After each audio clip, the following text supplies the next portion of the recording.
কখনো কোনো চাতক পাখিকে দেখেছেন? কথায় আছে যে বছরে মাত্র একবার সে তার তৃষ্ণা মিটিয়ে থাকে, আর তাও আকাশে ভেসে থাকা মেঘের দ্বারা ঘটানো বৃষ্টির জলের ফোঁটা থেকে। আর কোথাও থেকে সে তার তৃষ্ণা পূরণ করে না।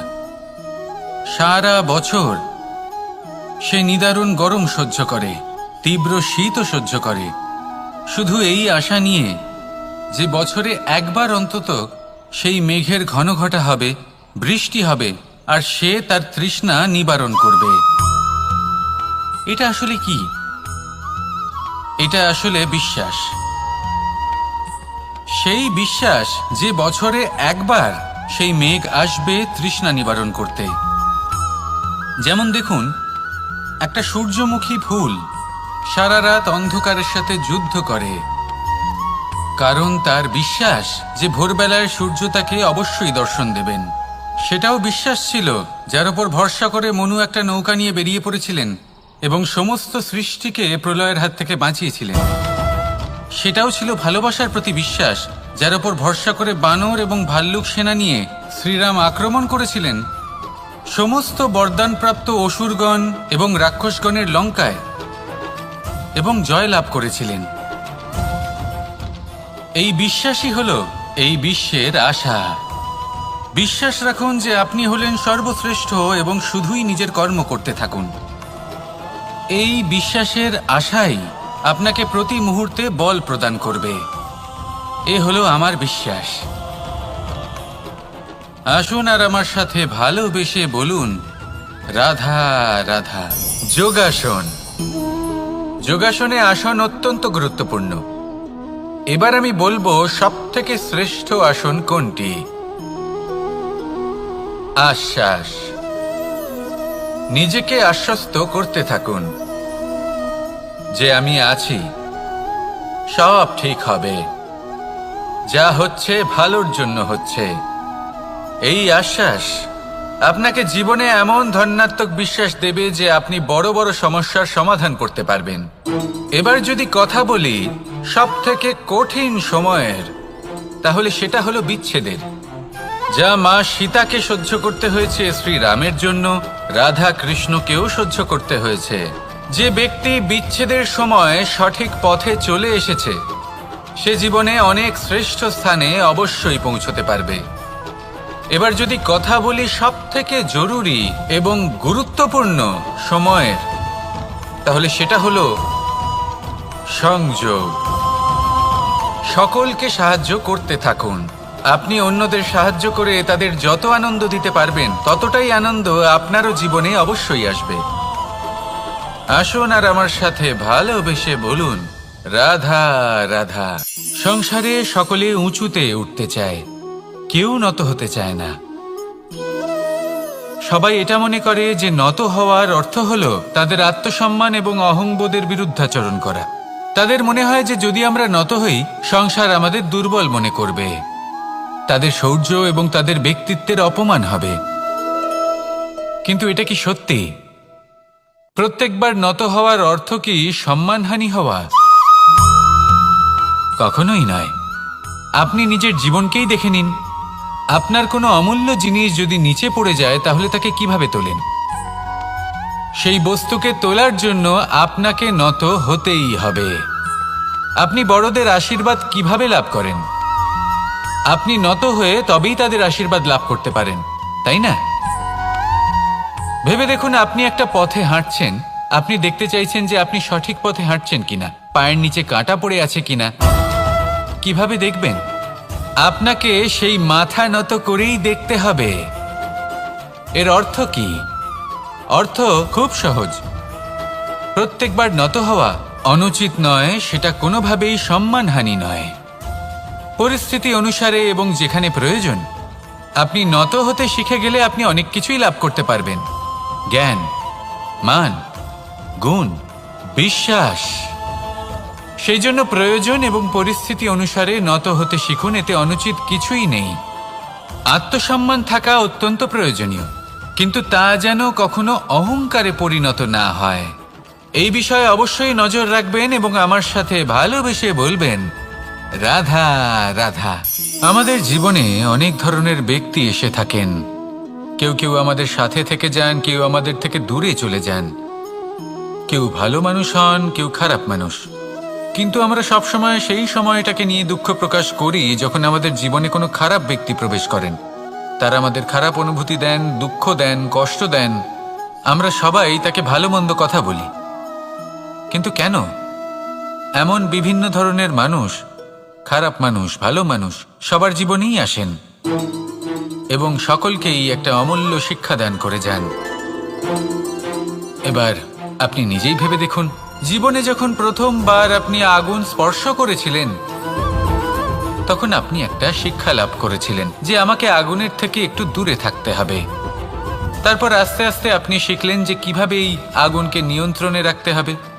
তারপর আপনি শিখলেন যে কিভাবে নিজের জীবনে তাকে প্রয়োগ করতে হবে, তা সে অন্ধকারে প্রকাশ লাভ করার জন্য হোক বা খাবার বানানোর জন্য।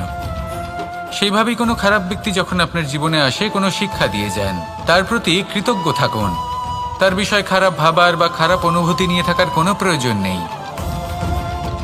সেই শিক্ষা লাভ করুন, ইতিবাচক মনোভাব নিয়ে জীবনের সামনে এগোতে থাকুন। কেউ নেই যিনি আপনাকে বাধা দিতে পারেন। আসুন আমার সাথে ভালোবেসে বলুন, রাধা রাধা। অনেক সময় আমরা জীবনে অনেক মানুষকে এমন বলতে শুনে থাকি যে আমি অসফল হয়েছি কারণ আমার সময় ভালো যাচ্ছিল না। আমি এই জিনিসটা লাভ করতে চাইছিলাম কিন্তু করতে পারলাম না কারণ আমার সময়টা ভালো যাচ্ছিল না। আমি আমার জীবনে ওই মহান কাজটা করতে চাইছিলাম কিন্তু করতে পারলাম না। কেন? কারণ আমার সময়টা ভালো যাচ্ছিল না। কিন্তু যে মুহূর্তে ভালো সময় আমার জীবনে আসবে আমি সব কিছু প্রাপ্ত করব। এমন প্রায় প্রত্যেকেই বলেন। আসুন একটা কথা বোঝা যাক। একজন মালিকে দেখুন, সে প্রত্যেক দিন গাছের সেবা করে, তাকে জল দেয়, তার যত্ন আত্তি করে। কেন? প্রত্যেক দিন সেই গাছ ফল দেয় না। সঠিক সময় এলে তবেই সেই গাছ ফল দেয়, কিন্তু প্রত্যেক দিন মালি তার সেবা করে, তাকে যত্ন করে। শুধুমাত্র তখন করে না যখন সেই গাছ ফল দিতে সক্ষম। আর যদি মালি গাছের যত্ন প্রতিদিন না করে তাহলে হয়তো সেই গাছ ফল দিতেই পারবে না। এটাই হলো আমাদের জন্য একটা শিক্ষা। যখন সময় আমাদের জন্য অপেক্ষা করে না তখন আপনি সময়ের জন্য কেন অপেক্ষা করছেন? ভালো সময়ের জন্য অপেক্ষা করবেন না। ভালো এবং শুভ কর্ম দ্বারা ভালো সময়কে নিজের কাছে টেনে আনুন। নিরন্তর কর্ম করুন, পরিশ্রম করতে থাকুন। শুভ সময় আপনা থেকেই আপনার কাছে আসবে। আসুন আমার সাথে ভালোবেসে বলুন, রাধা রাধা। জীবনে এমন কিছু কাজ রয়েছে যা আমাদের কখনোই করা উচিত নয়, যেমন আশা করা। যদি আপনি আশা করেন আর আপনার আশা পূর্ণ না হয় আপনি খুবই কষ্ট পাবেন।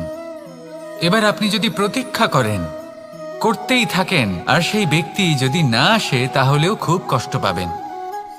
আর হলো তুলনা। আপনি যদি তুলনা করতে যান তাহলে এটাই ভাববেন যে হয় আমি বা অন্য কোনো ব্যক্তি, এই দুজনের মধ্যে কোনো এক ব্যক্তি নিকৃষ্ট।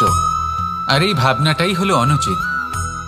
যদি আমরা কথা বলি সেই সব বিষয়ে যা আমাদের করা উচিত, যেমন পরীক্ষা। এই পরীক্ষা সবসময় আমাদের আরো সফল করে তোলে, আরো শ্রেষ্ঠ করে তোলে, আরো উৎকৃষ্ট করে তোলে। আসন্ন মহাসংগ্রামের জন্য আমাদের প্রস্তুত করে তোলে এই পরীক্ষা। তাই এই পরীক্ষার থেকে কখনোই পালাবেন না, এর সম্মুখীন হন। আর হলো কর্ম। কর্ম করা কখনোই বন্ধ করবেন না। তুলনা করার বদলে কর্ম করুন, প্রতীক্ষা করার বদলে কর্ম করুন, আর আশা করার বদলে কর্মই করুন। জীবন সফল হয়ে যাবে। দেখুন, সবার শেষে সত্যি বলতে এই কর্ম আর এই পরীক্ষা, এই দুই আমাদের জীবনকে সুখী করে তুলতে পারে। আসুন আর আমার সাথে ভালোবেসে বলুন, রাধা রাধা। মানুষ তার জীবনে শিক্ষা এবং প্রেম এই দুই লাভ করে তার মাতা, পিতা এবং গুরুর কাছ থেকে। কিন্তু মানুষ সবথেকে বেশি ভালোবাসে নিজের মাতাকে, কারণ মাতা খুব নির্মল চিত্তে ভালোবাসে, শান্ত মনে আমাদের অন্তরে শক্তির সঞ্চার করে থাকেন, আমাদের উৎসাহ দেন, বলশালী করে তোলেন। ব্যাপারটা কিন্তু এমন নয় যে আমরা নিজেদের বাবা বা গুরুকে ভালোবাসি না, তাদেরকেও আমরা অত্যন্ত ভালোবাসি, শুধু ওনাদের কঠোর ব্যবহার দেখলে আমরা একটু ভয় পেয়ে যাই। এবার ওনাদের এই কঠোর ব্যবহার আমাদের ভালো না লাগলেও অত্যন্ত আবশ্যক, কারণ মাতার থেকে আমরা যে শক্তি লাভ করি তা যেন নিয়ন্ত্রণ হারিয়ে বিধ্বংসী না হয়ে ওঠে, আমরা যেন কোনো কুপথে না চলে যাই, আমরা কখনো যেন দোষ না করে ফেলি। শুধু সেই জন্য পিতা এবং গুরু একটু কঠোর হয়ে ওঠেন, এবং ওনাদের এই কঠোর আচরণ ভবিষ্যতে গিয়ে আমরা অবশ্যই বুঝতে পারি। জীবনে কিছু বছর আমরা এগিয়ে যাই আর তারপর আমরা বুঝতে পারি যে বাবা এবং গুরু আমাদের যথেষ্ট ভালোবাসতেন, কিন্তু ওনাদের ভালোবাসার বহিঃপ্রকাশ আলাদা। প্রয়োজনীয় হলো এটা দেখার, এটা বোঝার যে শুরু থেকে আমাদের প্রতি ওনাদের আচরণ কেমন ছিল। ওনাদের কঠোর হওয়ার পেছনে ওনাদের ভালোবাসাটা বোঝার চেষ্টা করুন, ওনাদের চিন্তাটা বোঝার চেষ্টা করুন, ওনাদের পথপ্রদর্শনের আড়ালে আপনার ভবিষ্যতের জন্য যে পরিকল্পনা ওনারা করেছেন সেটা বোঝার চেষ্টা করুন। তখন আপনারা বুঝতে পারবেন ওনাদের ভালোবাসাকে। আপনার মনের মধ্যে আপনা থেকেই ওনাদের প্রতি সম্মান জেগে উঠবে। নিজের পিতা এবং নিজের গুরু এই দুজনের প্রতি কৃতজ্ঞতা প্রকাশ করুন আর আমার সাথে ভালোবেসে বলুন, রাধা রাধা। আমি অনেক সংখ্যক মানুষকে দেখেছি, তাদের কাছে অত্যাধিক জ্ঞান আছে, শিল্প আছে, ধন আছে, কীর্তি আছে, কিন্তু তারা এই সব কিছু নিজেদের কাছেই রাখেন, এই সমাজে বিতরণ করেন না। কারণ হলো ভয়। ওনাদের মনে হয় যে যদি আমি এই সব কিছু সমাজে বিতরণ করি তাহলে সমাজ আমার শিল্প হোক, ধন হোক, জ্ঞান হোক, কীর্তি হোক, সবকিছু চুরি করে নিয়ে যাবে আর তার বদলে আমি কিছুই পাবো না। এটা কিন্তু সত্য নয়। সত্য হলো এটাই যে যদি আপনি নিজেকে এই সংসারের প্রতি সমর্পিত করেন তাহলে এই সংসার আপনার প্রতিও সমর্পিত থাকবে। আপনি শুধু ধন, জ্ঞান, কীর্তি, সম্মান পাবেন তাই নয়, বরং এই সমাজ আপনাকে নিজের চোখে হারাবে, মনের মধ্যে স্থান দেবে। তাই এই ভয় ত্যাগ করে দেখুন কিভাবে এই সমাজ আপনাকে প্রেম সমর্পণ করে। আসুন আমার সাথে ভালোবেসে বলুন, রাধা রাধা। জীবন কিসের উপর নির্ভরশীল? ধনের ওপর, বৈভবের ওপর, নিঃশ্বাসের ওপর? না, এই জীবন নির্ভরশীল বিশ্বাসের ওপর। বিশ্বাস নিজের ওপর, বিশ্বাস আমাদের আপনজনের ওপর। কিন্তু যখন এই বিশ্বাস ভেঙে যায় তখন মানুষের মনও ভেঙে যায় আর তারপর সে অন্য কিছু করতেই পারে না। তখন কি করা যেতে পারে? 3টে কাজ আছে যা আপনি করতে পারেন। প্রথম, ভালোবাসা। যাকে আপনি ভালোবাসেন, যারা আপনাকে ভালোবাসে, ভুল যারই হোক না কেন, তার কাছে ক্ষমা চাইতে কখনোই সংকোচ বোধ করবেন না। দ্বিতীয় হলো বিশ্বাস। যারা আপনাকে ভালোবাসেন, আপনাকে বিশ্বাস করেন, তাদের বিশ্বাস কখনো ভাঙবেন না। তৃতীয় হলো আশা। যারা আপনাকে ভালোবাসেন, আপনাকে বিশ্বাস করেন, তাদের আশা আপনার সাথে জড়িত। তাদের থেকে কখনো কিচ্ছু লুকোবেন না। এই 3টে কাজ করুন আর এই জীবন সুপ্রসন্ন হয়ে বলবে, রাধা রাধা। মানুষের জীবনে 2 ধরনের আবেগ থাকে যা চিরকাল তার সাথে বসবাস করে। প্রথম, স্বপ্ন। দ্বিতীয়, অজুহাত।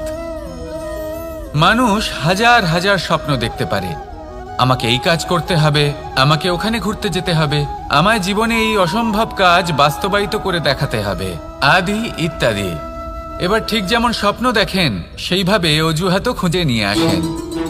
আমি এই স্বপ্ন পূরণ করতে পারলাম না, কারণ আমাকে কেউ সাহায্যই করলো না, কারণ আমি দুর্বল হয়ে পড়েছিলাম, কারণ আমার কাছে সময়ই ছিল না, আদি ইত্যাদি। এবার সাফল্য এবং অসফলতার মাঝখানে এই ধরনের সংঘর্ষ হতে থাকে। সাফল্য তখন লাভ করা সম্ভব যখন আপনার স্বপ্ন আপনার অজুহাতের থেকে অনেক বড় হয়, আর অসফলতা তখন পাবেন যখন আপনার অজুহাত আপনার স্বপ্নের থেকে অনেক বড় হয়। আপনি যদি সাফল্য লাভ করতে চান তাহলে চেষ্টা করতে থাকুন, পরিশ্রম করুন। যদি অসফল হন তাহলে ভয়ভীত হওয়ার কোনো প্রয়োজন নেই। নিজের ভুল বুঝুন, তাকে শুধরে নিন, আবার চেষ্টা করুন। কিন্তু যদি নিজের জীবনে অজুহাত নিয়ে আসেন তখন স্বপ্ন কখনো পূরণ হবে না। আসুন আমার সাথে ভালোবেসে বলুন, রাধা রাধা। ভয়ের সাথে আমরা সবাই পরিচিত, কষ্টও আমরা সবাই পেয়েছি।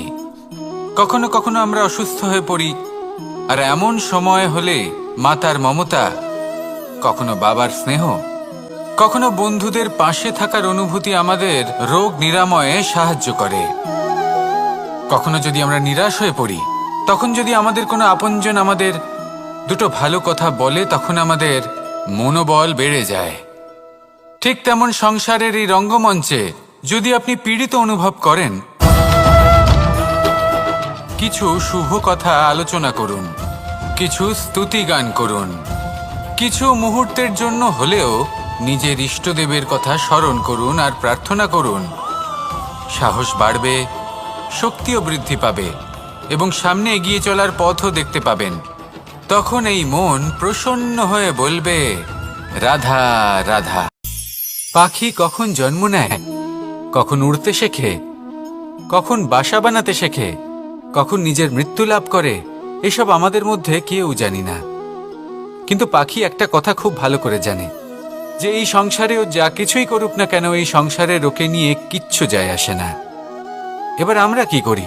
কোনো কাজ করার আগে আমরা এটা ভাবি যে এই সংসার যদি আমাকে দেখে ফেলে তাহলে কে জানে এই সংসার কি ভাববে, আমার প্রতিচ্ছবি কেমন তৈরি হবে কে জানে, কে জানে কি হবে আদি ইত্যাদি। এই সব ভাবনায় আমরা মগ্ন হয়ে যাই।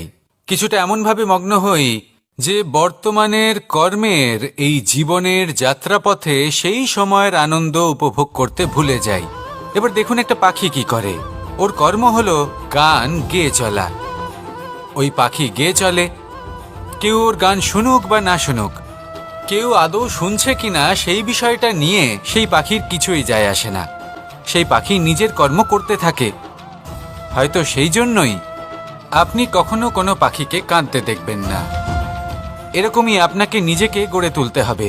প্রথমে নিজেকে জিজ্ঞেস করুন, এই যে কর্ম আমি করতে চলেছি সেটা কি উচিত? যদি আপনার মনে হয় সেটা উচিত তাহলে সেটা প্রমাণ করুন। এটা ভাববেন না যে এই সংসার কি ভাববে। আসুন আর আমার সাথে ভালোবেসে বলুন, রাধা রাধা। আকাঙ্ক্ষা কখন লোভে পরিণত হয়ে যায় তা কেউ বলতে পারে না। এবার তার পরিণাম কি হতে পারে তাও আমরা কেউ জানি না। আজ আমি আপনাকে বলছি, কোনো ব্যক্তি সবথেকে বেশি ক্ষতির সম্মুখীন তখনই হয় যখন সে এটা মনে করে যে সে সবথেকে বেশি সুরক্ষিত স্থানে রয়েছে। সে ভাবে যে সে সেখানে সুরক্ষিত রয়েছে। সে তখন অসাবধান হয়ে পড়ে, আর তখনই তাকে জীবনের সবথেকে বড় ক্ষতির সম্মুখীন হতে হয়। নিঃস্ব হয়ে যাওয়ার পরিস্থিতি কোনো মানুষের জীবনে তখনই আসে যখন তার কাছে প্রচুর সম্পত্তি থাকে এবং সে তার থেকেও অনেক বেশি সম্পত্তি অর্জন করতে চায়। সেই অনেক বেশি সম্পত্তি অর্জন করার চেষ্টায় সে এমন কিছু করে বসে যার ফলে তাকে সমস্ত সম্পত্তি হারাতে হতে পারে। একজন রচনাকার নিজেই নিজের প্রতিভা একদম শেষ করে দিতে পারে যখন সে অনেকগুলো কাজ নিজের কাঁধে নিয়ে নেয়।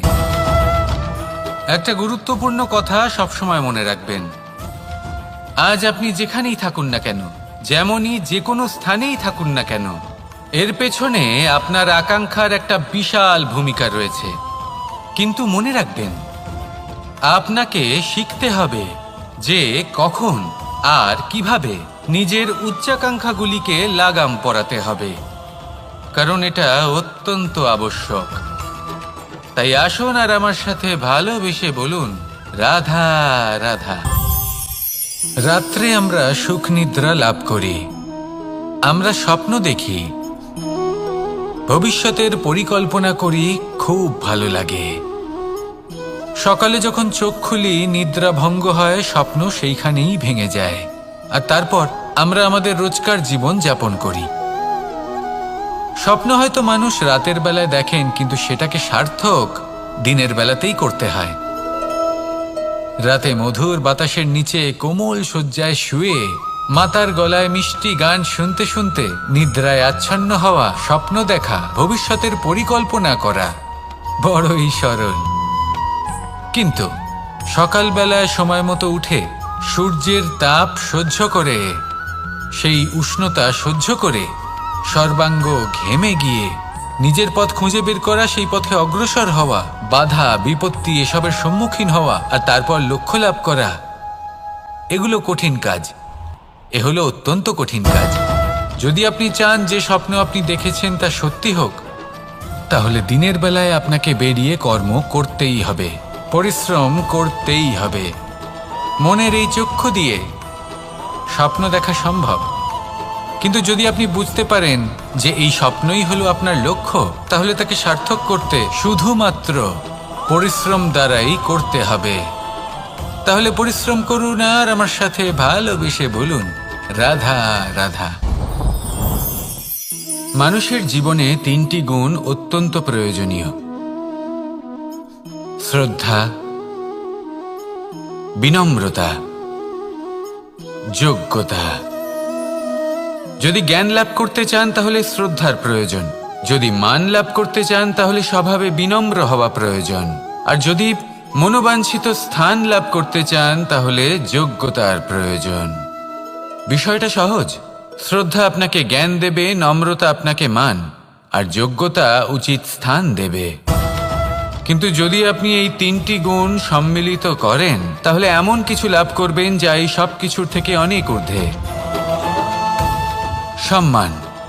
আর এ হলো সেই সম্মান যা প্রত্যেক মানুষের নিজের জীবনে লাভ করতে চেষ্টা করা উচিত, কারণ এই হলো সেই সম্মান যার কারণে আপনি চলে যাওয়ার পরেও এই সংসার আপনাকে ভালোবাসবে আর মনে রাখবে। আসুন আমার সাথে ভালোবেসে বলুন, রাধা রাধা। অনেক সময় আমরা জীবনে অনেক মানুষকে এমন বলতে শুনে থাকি যে আমি অসফল হয়েছি কারণ আমার সময় ভালো যাচ্ছিল না, আমি এই জিনিসটা লাভ করতে চাইছিলাম কিন্তু করতে পারলাম না কারণ আমার সময়টা ভালো যাচ্ছিল না, আমি আমার জীবনে ওই মহান কাজটা করতে চাইছিলাম কিন্তু করতে পারলাম না। কেন? কারণ আমার সময়টা ভালো যাচ্ছিল না।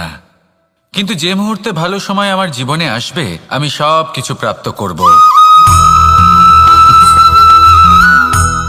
এমন প্রায় প্রত্যেকেই বলেন। আসুন একটা কথা বোঝা যাক। একজন মালিকে দেখুন, সে প্রত্যেক দিন গাছের সেবা করে, তাকে জল দেয়, তার যত্ন আত্তি করে। কেন? প্রত্যেক দিন সেই গাছ ফল দেয় না, সঠিক সময় এলে তবেই সেই গাছ ফল দেয়, কিন্তু প্রত্যেক দিন মালি তার সেবা করে, তাকে যত্ন করে। শুধুমাত্র তখন করে না যখন সেই গাছ ফল দিতে সক্ষম। আর যদি মালি গাছের যত্ন প্রতিদিন না করে তাহলে হয়তো সেই গাছ ফল দিতেই পারবে না। এটাই হলো আমাদের জন্য একটা শিক্ষা। যখন সময় আমাদের জন্য অপেক্ষা করে না তখন আপনি সময়ের জন্য কেন অপেক্ষা করছেন? ভালো সময়ের জন্য অপেক্ষা করবেন না। ভালো এবং শুভ কর্ম দ্বারা ভালো সময়কে নিজের কাছে টেনে আনুন। নিরন্তর কর্ম করুন, পরিশ্রম করতে থাকুন, শুভ সময় আপনা থেকেই আপনার কাছে আসবে। আসুন আমার সাথে ভালোবেসে বলুন, রাধা রাধা। মানুষের এই সংসারে জীবনযাপন করার জন্য কিছু জিনিসের প্রয়োজন পড়ে। এমন কিছু আবেগ, এমন কিছু বস্তু আছে যেগুলো তার প্রয়োজন হয়, কিন্তু সব থেকে বেশি যে জিনিসটা তার প্রয়োজন হয় সেটা হলো সম্মানের।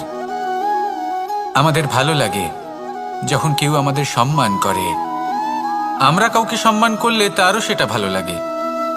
কিন্তু আপনি দেখবেন যে সংসারে বেশিরভাগ মানুষ দুটি মাপদণ্ডের ভিত্তিতে সম্মান করেন, হয় বয়স দেখে করেন বা উপার্জন দেখে, অর্থাৎ সেই ব্যক্তি কতটা উপার্জন করেন। এবার ভেবে দেখুন, এটা আবশ্যক নয় কারোর বয়স যদি বেশি হয় তার বুদ্ধিও ততটাই বেশি হবে। আবশ্যক এটাও নয় যে কোনো ব্যক্তি যদি অত্যন্ত ধনী হন বা তার মনও নির্মল হবে বা তিনি সৎকর্ম করবেন বা এমন কোনো কর্ম করবেন যাতে উনি সম্মান লাভ করতে পারেন। হতে পারে উনি ধনী কিন্তু দুশ্চরিত্র। সেই জন্য বয়স বা উপার্জন দেখে কোনো ব্যক্তিকে সম্মান করবেন না, কর্ম দেখুন। যদি গভীরভাবে ভেবে দেখেন তাহলে দেখবেন যদি কোনো মানুষ কোনো সৎকর্ম করেন তাহলে তার প্রতি হৃদয় থেকে সম্মান জাগ্রত হয়। এটাই হলো সেই সম্মান যা অর্জন করতে হবে। বয়স আজ আছে, কাল আরো বৃদ্ধি পাবে। উপার্জন আজ আছে, কাল সেটা কমে যেতেও পারে। কিন্তু যদি আপনি নিরন্তর শুভকর্ম করতে থাকেন তাহলে আপনি মৃত্যুর পরেও অমর হয়ে থাকবেন। আসুন আমার সাথে ভালোবেসে বলুন, রাধা রাধা। পাপ এবং পুণ্য, এই দুই হলো সংসারের এমন দুই বিন্দু যাকে কেন্দ্র করে এই সংসারের চক্র ঘুরতে থাকে। আমরা যদি কোনো কর্ম বিচার করি, হয় পুণ্য নয় পাপের দৃষ্টিভঙ্গি দিয়ে, এটা হয় পুণ্য না হলে পাপ। কিন্তু এই পাপ এবং পুণ্য এই দুই নির্ভর করে প্রত্যেক মানুষের ওপর, তার চিন্তাধারা, তার পরিস্থিতির ওপর। ধরুন এমন একজন মানুষ যিনি অনেক দিন ধরে বনে পথ হারিয়েছেন, অনেক দিন হয়তো উনি কোনো খাবার খাননি। এবার এমন পরিস্থিতি চলে এসছে যে এবার যদি উনি খাবার না খান তাহলে হয়তো জীবিতই থাকবেন না। আর এমন অবস্থায় ওনার সামনে যদি কোনো প্রাণী আসে তাহলে তাকে শিকার করা, এটা কিন্তু তার কাছে পাপ নয়, এটা তো জীবিত থাকার একমাত্র উপায়। এটা তার কাছে পুণ্য সম। আর যদি আমি এমন একজন ব্যক্তির কথা বলি যিনি সরল, যিনি একটি সুখী, শান্ত, সুরক্ষিত জীবনযাপন করছেন, তার কাছে কিন্তু এটা পাপ। এইরকমই এই সংসারে ভিন্ন ভিন্ন পরিভাষা আছে পাপ এবং পুণ্যের। তার মধ্যে যদি আমি আপনাকে একটি সরল পরিভাষা দিই, সেটা হলো জীবনে যখনই কোনো কর্ম করবেন সেটা নিয়ে একটু ভেবে দেখুন যে এই যে কাজটা আমি করছি তার ফলে এই যে অন্য মানুষেরা আছেন এই সংসারে, তারা কি দুঃখ পাবেন? যদি তারা দুঃখ পান তাহলে সেটা পাপ। যদি আপনি এমন কোনো কর্ম করেন যার ফলে অন্যরা প্রসন্নতা লাভ করেন, তাদের মুখে হাসি ফুটে ওঠে, যদি তারা প্রেরিত হন, জীবনে সামনে এগোতে পারেন, তাদের বিকাশ হয়, তাহলে এটা হলো পুণ্য। তাই জীবনে সবসময় পুণ্য করতে থাকুন আর আমার সাথে ভালোবেসে বলুন, রাধা রাধা। বনস্পতি ফলনের জন্য আমাদের কিসের প্রয়োজন পড়ে? একটু ধরিত্রীর, একটু পরিশ্রমের, আর একটা বীজের। এবার যদি মানুষের কথা বলি তাহলে এখানে ধরিত্রী হলো মানুষের এই জীবন, যেখানে মানুষ নিজের ইচ্ছের ফল ফুল ফলন করতে চায়। পরিশ্রম হলো আমাদের কর্ম, আর বীজ হলো আমাদের নির্বাচন। আমাদের বেছে নিতে হবে যে আমরা কি বপন করব, আম নাকি ফণি মনসা। এর মধ্যে আমরা কি পেতে চাই? রসালো ফলের ফলন চাই নাকি কাঁটার ফলন চাই, তা আমাদের উপর নির্ভরশীল। কিন্তু একটা কথা ঠিক, লক্ষ্য যেমনই হোক না কেন, জীবন যেমনই হোক না কেন, যদি আপনি লক্ষ্যের দিকে এগোতে থাকেন তাহলে কর্মের সাথে খামখেয়ালি আচরণ করতে পারবেন না। যদি আপনি এমন করেন তাহলে এটা আপনাকে একটা অনুচিত লক্ষ্যে পৌঁছে দেবে, সেটা কিন্তু নিশ্চিত। সবসময় এটা মনে রাখবেন, কর্মের সাথে খামখেয়ালি হবেন অর্থাৎ কর্মফলও আপনার সাথে খামখেয়ালি হবে। তাহলে নিষ্ঠার সাথে কর্ম করতে থাকুন আর নিজের লক্ষ্যকে প্রাপ্ত করুন। আর আমার সাথে ভালোবেসে বলুন, রাধা রাধা। অগ্নি, চতুর্থ তত্ত্ব, সব থেকে বেশি গুরুত্বপূর্ণ কিন্তু তার থেকেও বেশি ভয়াবহ। কখনো অগ্নিকে নিয়ন্ত্রিত রূপে উনুনে জ্বলতে দেখেছেন? এই অগ্নি আমাদের খাবার বানাতে সাহায্য করে, যা আমাদের শক্তি প্রদান করে। কিন্তু এই অগ্নি যখন বিচলিত হয়ে, অনিয়ন্ত্রিত হয়ে কোনো বনের আগুন হয়ে ওঠে, তখন মহা বিনাশ ঘটে যায়। আপনারই অন্তরের ঊর্জা হলো এই অগ্নি। এটা আপনার শক্তিও, আপনার ক্রোধ। একে ব্যবহার কিভাবে করবেন তা আপনারই হাতে। যদি কোনো ব্যক্তি নিজের অন্তরের এই ঊর্জাকে ব্যবহার করেন শক্তির রূপে, তাহলে সে বিকাশ ঘটাতে পারে, নির্মাণ ঘটাতে পারে। কিন্তু যদি কোনো ব্যক্তি তার অন্তরের ঊর্জাকে বিধ্বংসী অস্ত্র বানিয়ে ফেলেন, তাহলে নিশ্চিত রূপে মহা বিনাশ ঘটতে পারে, যাতে বিনাশ তারও অবশ্যই হবে। অনেক বছর পূর্বে এমনই এক আগুনের দ্বারা এই সুন্দর পৃথিবীর নির্মাণ হয়েছিল, আর অনেক বছর পূর্বে এমন এক আগুনেই সমস্ত জীব এবং সংসার বিলুপ্ত হয়ে গেছিল। এবার আপনি আপনার অন্তরের ঊর্জা দ্বারা বিনাশ ঘটাতে চান নাকি নির্মাণ ঘটাতে চান, সেই সিদ্ধান্ত আপনারই। আসুন আমার সাথে ভালোবেসে বলুন, রাধা রাধা। কখনো কখনো এমন হয়, আমরা আমাদের বাড়ির উঠোনে বীজ বপন করি, আর তা বিকশিত হয় একটা সুন্দর বৃক্ষে। তার শাখাগুলি প্রতিবেশীর বাড়ি পর্যন্ত পৌঁছয়। ফলের বর্ষণ প্রতিবেশীর বাড়িতেও হয়ে থাকে, আর আমরা ভাবি গাছ আমরা উৎপন্ন করব আর ফল খাবেন আপনারা। এই কেমন কথা হলো? আপনাকে এই কথা বুঝতে হবে যে এসব হলো ভৌতিক বস্তু, সাংসারিক বস্তু। কখনো নিজের বাড়ির বাগানে ভালোবাসার গাছ বপন করে দেখুন, তার শাখাও প্রতিবেশীর বাড়ি পর্যন্ত পৌঁছবে, ফলের বর্ষণ সেখানেও হবে। কিন্তু সেই ফল চাইতে আপনাকে যেতে হবে না, সেই ফল দ্বিগুণ মাত্রায় আবার আপনার কাছেই ফিরে আসবে। তাই নিজের বাড়িতে আর নিজের মনে ভালোবাসার গাছ উৎপন্ন করুন। এই জীবন প্রসন্ন হয়ে বলবে, রাধা রাধা। অ দিয়ে অন্ত, আ দিয়ে আরম্ভ, এই দুইয়েরই রাশি সমান। যদি আপনি মন দিয়ে দেখেন তবে দেখবেন এদের সম্পর্ক খুবই নিবিড়। কিভাবে? যখন কোনো কিছু শুরু হয় এটা নিশ্চিত হয়ে যায় যে তা সমাপ্তও হবে। আরম্ভই যদি না হয় তার সমাপ্তও হবে না। যা আরম্ভ হয়েছে তার সমাপ্তি হলো অবশ্যম্ভাবী। এটাই হলো প্রকৃতির নিয়ম, একে এড়ানো যায় না। এবার এই কথা আমরা সকলে জানি। এবার মানুষ কি ভাবে যে সমাপ্তির পরে কি হতে পারে, এর উত্তর তাদের কাছে নেই। তাদের উচিত অন্য কোনো বিষয় ভাবা যা বেশি গুরুত্বপূর্ণ। এবার মানুষ এটা জানে না যে মৃত্যুর পরে কি হতে পারে, কিন্তু এই কথা অবশ্যই জানে যে জন্ম থেকে মৃত্যু পর্যন্ত এই সময়, যাকে আমরা জীবন বলে থাকি, এই সময় আমরা কর্ম করতে পারি। এই কথা তো আমরা জানি। তাহলে এমন কি কর্ম করা যেতে পারে যা আমাদের সমাপ্তির পরও আমাদের প্রাসঙ্গিক করে রাখতে পারে, এই বিষয় ভাবা উচিত। যে জন্মগ্রহণ করেছে তার মৃত্যু হবেই, এটা সাধারণ বিষয়। কিন্তু ইতিহাস আজও সেই সকল মানুষজনকে স্মরণ করেন যাদের এই সংসার তাদের মৃত্যু নয়, বরং তাদের জীবনকালে যে কর্ম তারা করেছেন তার দ্বারা মনে রাখেন। সেই কর্মের কারণে এই সংসারে তাদের নাম, তাদের কর্ম, তাদের ব্যক্তিত্ব, তাদের কীর্তি অমর হয়ে থাকে এবং থাকবে। আপনার কাছে এতটা সময় নেই যতটা আপনার মনে হচ্ছে আপনার কাছে আছে। সেই জন্য যত শীঘ্র সম্ভব শ্রেষ্ঠ কর্ম করুন, যতটা পারবেন ততটা অধিক সুকর্ম করুন। এই সংসারে নিজেকে অমর করে তুলুন আপনার মৃত্যুর পরেও। আর আমার সাথে ভালোবেসে বলুন, রাধা রাধা। ওমা, এ কি? আমি কখন থেকে এখানে অপেক্ষা করছি, হাত পেতে দাঁড়িয়ে রয়েছি যাতে একটা ফল আমার হাতে এসে পড়ে এবং সেটা আমি খেতে পারি। কখন থেকে অপেক্ষা করছি, কিন্তু সেটা হচ্ছেই না। এবার আপনি বলবেন যে এসব কি বলছি, এ কি অদ্ভুত কথা বলছি। যদি ফল খেতে হয় তাহলে আমাকে বৃক্ষে চড়তে হবে, ফলের কাছে পৌঁছতে হবে, তবেই তো ফল পাবো।